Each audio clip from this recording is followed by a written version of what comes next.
our typical winter. This isn't the first time I've said that either, right? Well, we have some changes that will eventually be brewing, but we start in Utah County with gorgeous conditions. I mean, it's nice temperature-wise, pretty mild. A lot of folks think, okay, this isn't so bad. You see some snow at the top of Mount Timpanogos. We just need precipitation. We're okay with the warmth as long as it comes with some wet weather, and eventually it will start to. That high-pressure ridge centering up over the Beehive State today as it was moving inland and pushing closer to Utah for the last several days. Live view from Nelson Peak shows a little bit of haze in Tooele and Salt Lake counties, and we know that moderate air has snuck back into the Wasatch Front.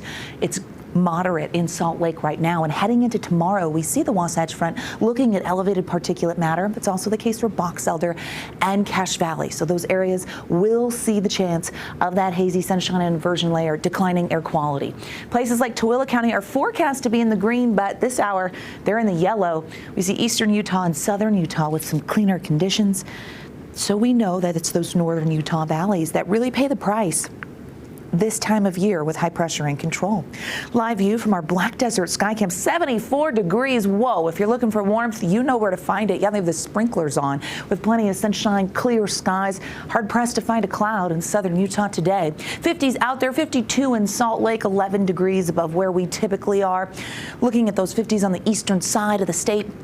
50s for the I-15 corridor, and we've hit 70 degrees in St. George proper. What a day. Along the Wasatch Front, we're going to ease into the 50s and then eventually the 40s as we get closer to ABC4 News at 10. Clear skies, but fairly mild as we hold on to the 40s. We will cool off overnight into the 30s, but this is very different in comparison to what we had seen. Look at this precip potential as we head into next week. This was Tuesday, and you saw how the western United States brings in the chance for some wet weather. That's also the case in the Beehive State. This is promising. It's still several days away, but we are nudging this high pressure out of here with the help of these two systems. Big picture shows that high moving over us. It really starts to weaken as we head into Friday and we push it to the southeast. We still have above average temperatures going through the weekend with some hazy sunshine, but we see the potential of storms rolling through, and that starts Monday and into Tuesday. We get our first system, which will bring a valley rain and mountain snow setup. And then it looks as though active conditions will hold on for the remainder of next week. We love the idea of cooler temperatures and unsettled weather because that means we could possibly see some snow in the high country and rain in our valleys. And that's how it will start. We're going to see how things go because here we go